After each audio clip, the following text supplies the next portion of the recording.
It is painful to see how, especially in the West, the space for genuine freedom of expression is rapidly shrinking. The threat that I worry the most about is not Russia, it's not China, it's the threat from within.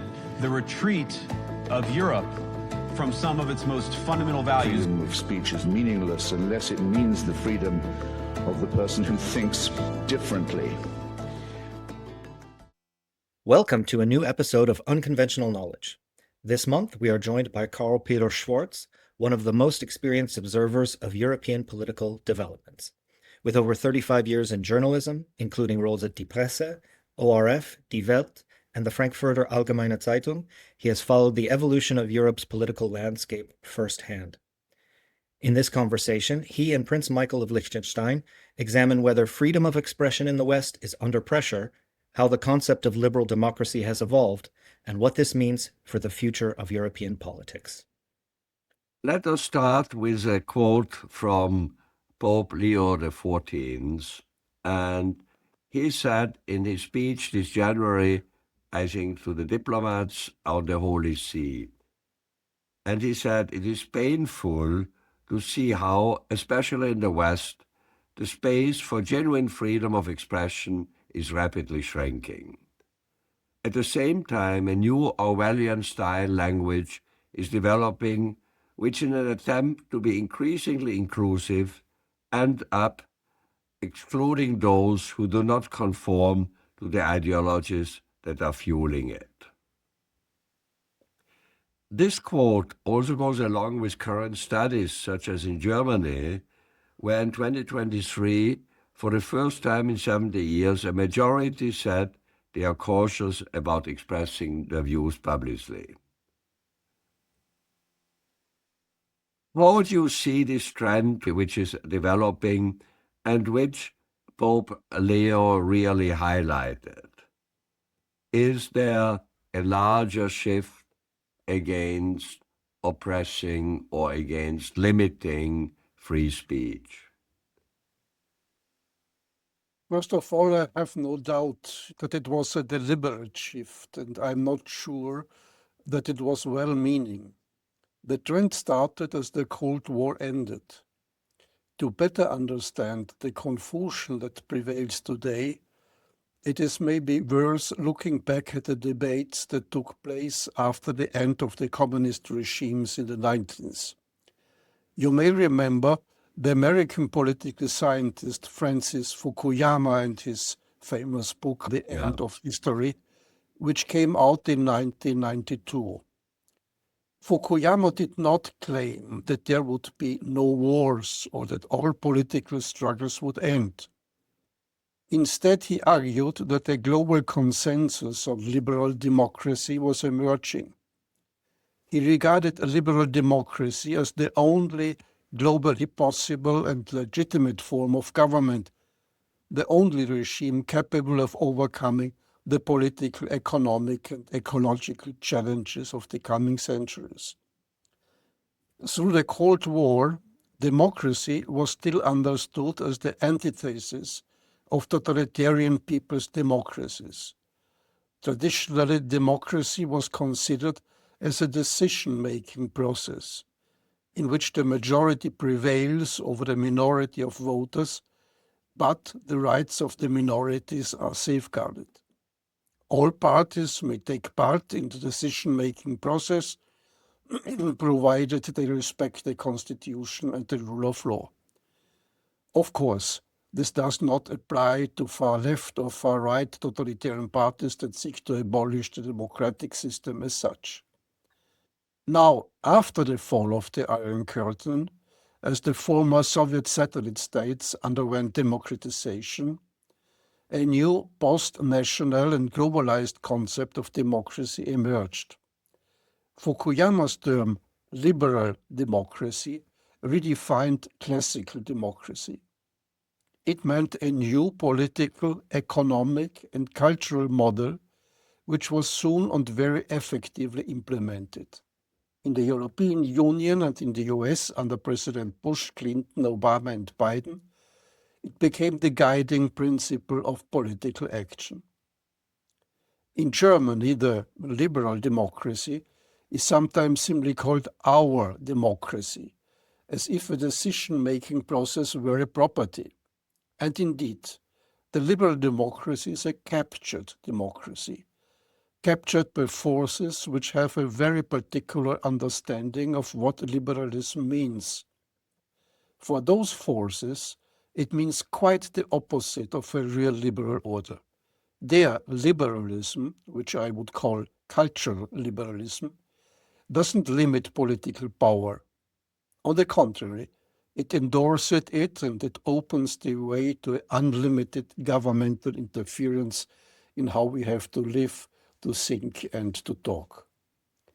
This our democracy extends far beyond the realm of actual government activity. It is a power cartel that encompasses the bureaucracy, the national and supranational judiciary, the universities and large corporations, and which is praised by the media, not just the public broadcasters, as a regime to which there is no alternative. Maybe you remember Angela Merkel's favorite phrase, "There is no alternative." That is exactly what Fukuyama claimed as well. He just phrased it in a refined academic manner. The cultural values promoted by our liberal democracy are nothing else than the values of a left-leaning secular society, contradicting the traditional values of religion, family, and nation. Unfortunately, even prominent Christian Democrats in Europe support this cultural shift. Remember Angela Merkel once again, when she took the German flag out of the hands of the General Secretary of her party and removed it from the stage. This happened during the election party in September 2013, when the CDU won. And Angela Merkel, not only her party, the CDU, but also public broadcasting as well as most of the media landscape and the two established Christian churches, have shifted so far to the left that conservative viewpoints are marginalized and virtually non-existent. Already in 2004, there was the case of the Catholic Italian philosopher Rocco Buttiglione, who was nominated for a post as a European Commissioner with a portfolio that was to include civil liberties. During his hearing before the European Parliament's Committee of Civil Liberties, Justice and Home Affairs, Buttiglione was asked about his stance on homosexuality at women. Buttiglione responded that while he considered homosexuality a sin, his personal opinion would not prevent him from moving against discrimination of homosexuals. He also stated his belief that the family exists in order to allow women to have children and to have the protection of a male who takes care of them. The committee, and afterwards the European Parliament, voted against the nomination. Prime Minister Silvio Berlusconi then withdrew Buttiglione's nomination, keeping him as minister in his government. Buttiglione himself commented, I quote, "The new soft totalitarianism is advancing on the left. It wants to have a state religion. It is an atheist nihilistic religion, but it is a religion that is obligatory for all." I would say Pope Leo shares this opinion. Only since Trump, Orban, and the rise of national conservative parties in countries like Italy, Germany, and France, the new liberal democracy encountered growing resistance. To this day, however, it is eagerly supported and defended by the parties and the media of the left and the center-left, especially by those who once mocked Fukuyama. Good. Thank you. And this is quite preoccupying. And I think it also goes a bit in the direction that when about a year ago in his speech at the Munich Security Conference, the US Vice President J.D. Vance argued that the main threat to Europe's liberal value is not external but internal, a retreat from within. And he drew a certain comparison to the system before the Soviet Union collapsed, when there was still the communist systems in the East, where the system censored dissent, restricted religion, and interfered with elections. And they were seen at that time, I think also quite justified, as the bad side. So he said actually he showed that to a really danger to freedom and the real democracy. I would say that in order to defend democracy, you have to oppose liberal democracy because it is, first, not liberal, because it disregards the freedom of citizens, including the freedom of speech, and second, because it is not democratic, because it tends to accept election results only when they confirm the liberal democratic expectations of governing parties and the European Commission. Woe to anyone who opposes the dictates of liberal democracy and points out its neo-totalitarian tendencies. But we should not forget that the collateral effect of the liberal democratic war against the right in France and in Germany endorses extremist tendencies in national conservative parties. The AfD, now the largest opposition party in the German parliament, is a good example. Liberal conservative intellectuals who oppose the euro and the growing centralization of power in the hands of the European Commission was founded in 2013, and this was the reason why the party was isolated from the beginning. Precisely this isolation was the reason for its shift towards more and more radical nationalist positions. In the eyes of a significant part of the German voters, the AfD is the only real opposition to the government. And because of the war against the right, the traditional parties have no chance to influence and modify its political orientations. In Austria, the former Chancellor Sebastian Kurz formed a coalition with the FPÖ, a party very near to the AfD in its positions, and it worked very well. If you do not exclude such parties, they moderate their positions. If you do, they radicalize. After Kurz, the Christian Democrats followed the German example. The FPÖ is now again in opposition, and it's more and more on the way of an uncompromising right-wing populism. You know, we hear more and more the word in German, it says wehrhafte Demokratie, the defensive democracy. But is not sometimes the defense of democracy actually limiting freedom and actually a fight against individual freedom, freedom of expression and freedom of opinion?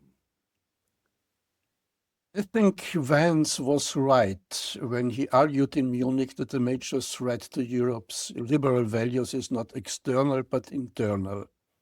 Unfortunately, he didn't mention that we also have to do with external threats to European security from Russia, China, and autocratic regimes all over the world. After all, Vance spoke at a conference dedicated to security risks. Unfortunately, some national conservative parties in Europe play into the hands of those external enemies of freedom. I said some of those parties, and I mean parties in France, in Germany, in Hungary, in Slovakia, but not in Italy and not in Poland.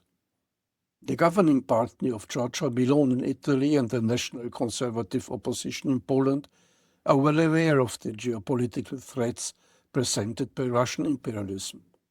But last week, Dino Chrupalla, the federal chairman of the German AfD, has called for the withdrawal of American troops from Germany.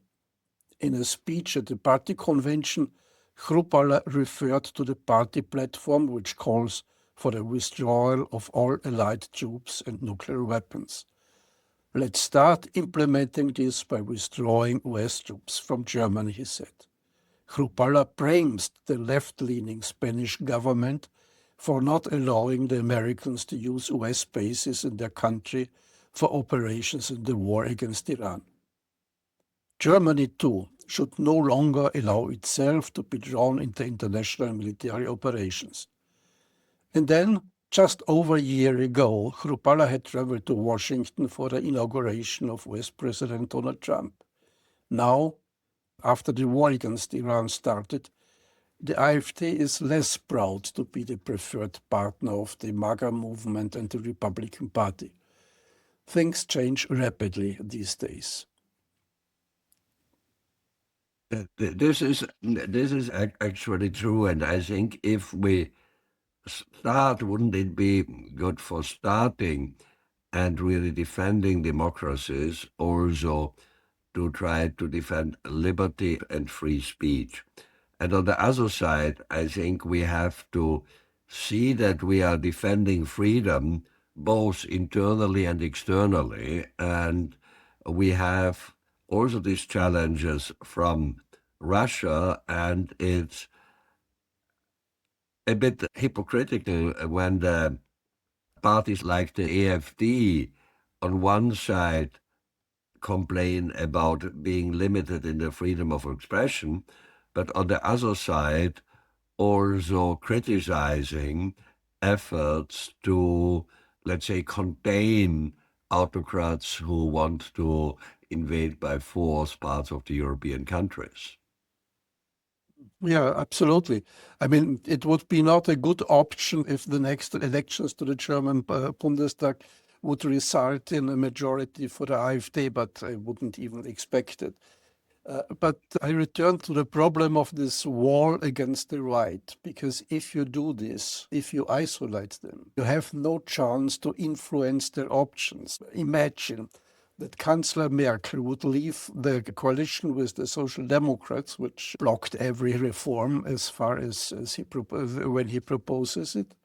And he makes the experiment of a minority government, which works well in several countries in the world. Then he could say, okay, certain propositions we made and we get the support from the AfD, and for other propositions we get the support of other parties, and I will remain chancellor. I see this would be probably the only outcome, positive outcome of what happened in the moment in Germany. This would be also pretty democratic because it would not enforce, let's say, certain ideas of a certain group on the whole thing on one side, on the other side blocking many things which should be done because one is sort of kept and retained by having non-flexible coalition. Yes, I would say so. I mean, this German angst to have not stable political conditions, but this permanent fear that in that case the Weimar Republic would return. You know, that's not the problem in Germany. There is no fascist danger. There is no fascist party. There is not the danger that the democratic system will be abolished. The problem is that the internal, as I see it, is the internal transformation of the traditional democracy in something new, as I explained before. But I think we have also other problems, let's say, on the level of the universities. The universities were actually a space which should be used for a free exchange of ideas, free speech, etc. And at this time, we see on both sides of the Atlantic, as well in the United States as in Europe, that on certain things like the word of inclusion or something, then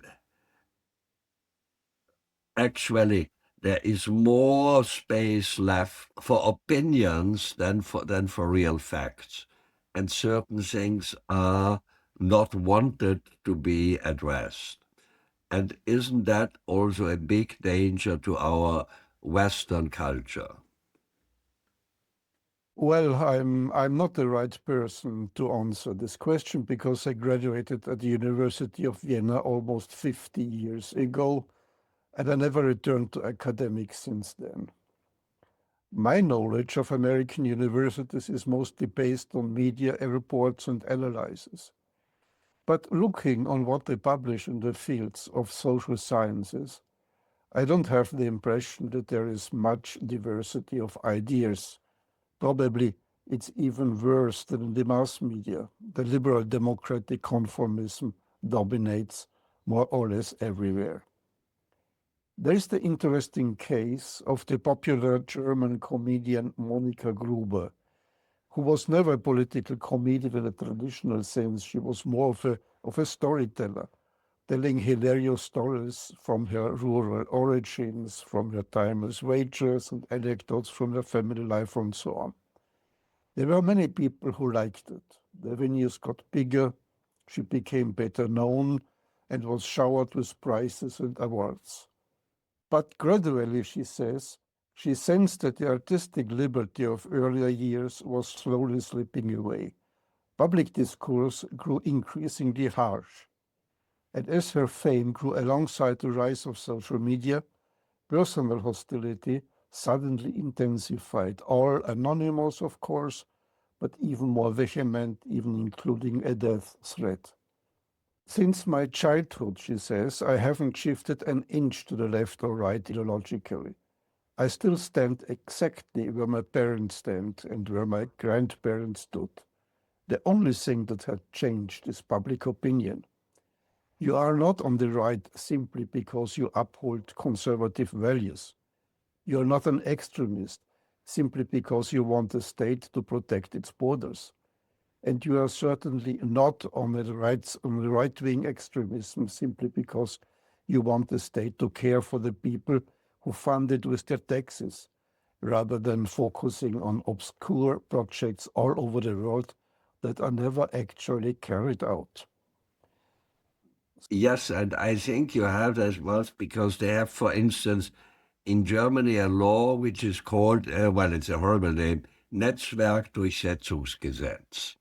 That means that, let's say, on social media or different things, basically you limit somewhat criticism on the government. And I think criticism of the government should be a real right of free speech and of ways, even if it's a little bit harsher.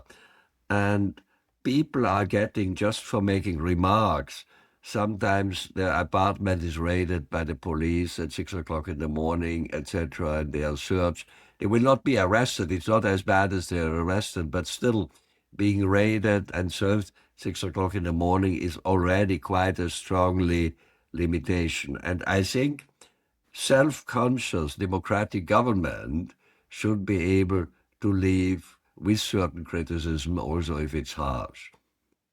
Anyone who opposes the left-green mainstream, mocks gender ideology, or doubts the man-made climate disaster is quickly labeled a Nazi, discredited or defamed. There are cases like that of the conservative intellectual Norbert Bolz, whose apartment was visited last year early in the morning by 4 policemen at the request of the public prosecutor, because Bolz had translated the Nazi slogan Deutschland erwache, literally with Germany be woke. Could it be that the prosecutor did not understand the irony? Or was it simply a punitive action against the highly respected conservative intellectual, following Chairman Mao's advice, punish one, educate hundreds?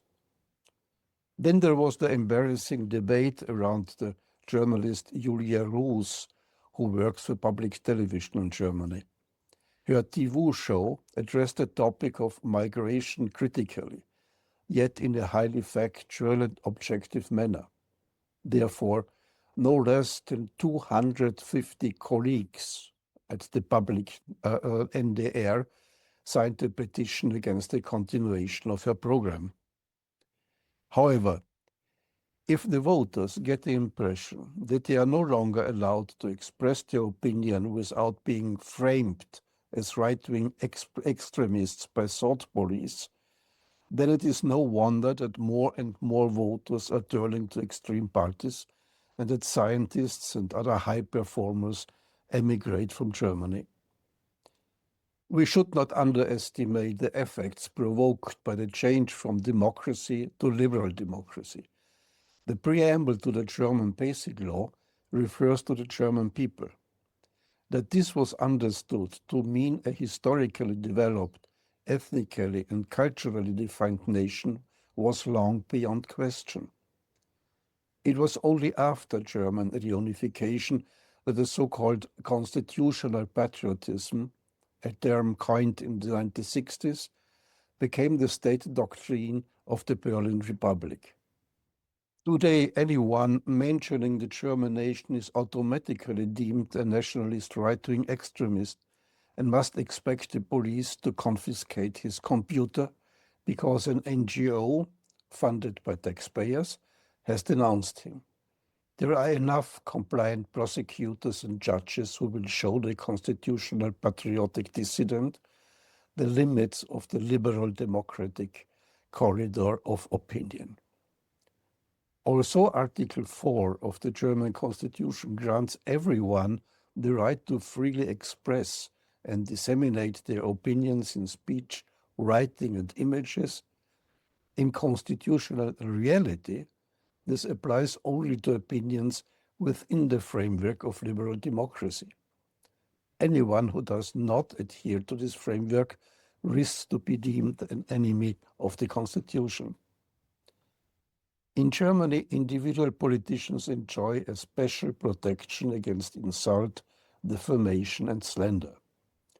The German Criminal Code provides for a prison sentence up to 3 years for such offenses. Defamation is prosecuted ex officio if it concerns the president, the parliament, the armed forces, a government agency, or a public official, and the maximum penalty is 3 months imprisonment. Nearly 200 million euros were allocated for so-called democracy projects. The Black-Red coalition increased this allocation in the current federal budget by another 10 million. For the left, this pays off. In the fight against the right, their NGOs mobilize millions of supporters onto the street in a way that reminds communist practices in the German Democratic Republic. In Austria, there are currently no state-organized reporting centers for denouncing dissenters. Of course, state-funded non-governmental organizations also wage the fight against the right, but they are fewer. And above all, they are not showered so generously with taxpayer money. The allocation of funding is not centralized. Projects against right-wing extremism for remembrance, culture, and political education, so they are called, get money from federal, state, and EU sources with an estimated 15 to 25 million euros. Year after year, the Austrian Ministry of Interior submits a report on the protection of the Constitution to the National Council. Last year, it recorded a 23% increase in right-wing extremist offenses, 70% of which involved crimes such as swastika graffiti or neo-Nazi posts on the internet. In the fight against the right, however, the left is not content with merely recording clear-cut criminal offenses. Their aim is to criminalize beliefs. In 2020, the Austrian government pushed through an annual scientific report by the Documentation Center of Austrian Resistance. Last year, the first report on right-wing extremism in Austria was submitted to the parliament. It lists virtually everything that does not fit into the left-green orthodoxy, from neo-Nazis, the old and new right German nationalist associations, all the way down to so-called right-wing Catholics, who are classified as a threat to the democracy because they reject a supposed Islamization and advocate for heteronormative family structures, traditional gender roles, and rigid sexual morality. The experts detected far-right tendencies, for instance, in the publicist Caroline Sommerfeld because she attributes to the Germans not only an essence, but also a national soul and a national character. For the Austrian leftists, this alone indicates right-wing extremism. This is preoccupying because a strong democracy and freedom needs also certain self-confidence. It needs also tolerance for other opinions. And I think being tolerant on opinion shows rather strength than weakening the democracy. And it also shows, and I think it needs also, if you want to be in a free society and in a functioning democracy, there needs to be also a certain sense of humor with people who have another opinion, that you can think, well, I don't think that's right. It might be even, I could think it's stupid, but being stupid is not criminal. It's allowed, and I think we would need to find back to a certain larger tolerance and also sense of humor. You're absolutely right. Everybody, including stupid people, should have the right to express their opinions, as it is in the US, where it is guaranteed by the Bill of Rights in the very first amendment to the Constitution. It says that the Congress shall make no law abridging the freedom of speech or of the press. As a general rule, even hateful speech and obvious lies, including deliberate lies about the government, are fully protected, with limited exceptions such as defamation, fraud, false advertising, perjury, and lying under oath during an official government proceeding. Opinion crimes don't exist in America, but in Europe, you are not even allowed to express negative emotions. There is no need to punish hate speech. There are already laws that forbid to call for violence against individuals and groups. Thank you so much. I think this is a very good conclusion, I think, of our talk. Also, this reference to the US Constitution, but also let's hope that this quote, which Pope Leo did this January, will get people to think about it. Thank you so much for this discussion. Thank you, Prince Michael. Thank you very much. That's it for this episode of Unconventional Knowledge, a podcast from Geopolitical Intelligence Services. Thank you for listening. New episodes are released on the first Monday of every month, so subscribe on Spotify, Apple Podcasts, or wherever you listen to stay updated. For more analysis on global affairs with a detailed focus on future scenarios, visit gisreportsonline.com. And if you'd like to explore how any of the trends discussed today could affect your business or industry, email us at advisory@gis.li for a consultation or a custom report. We'll see you next month.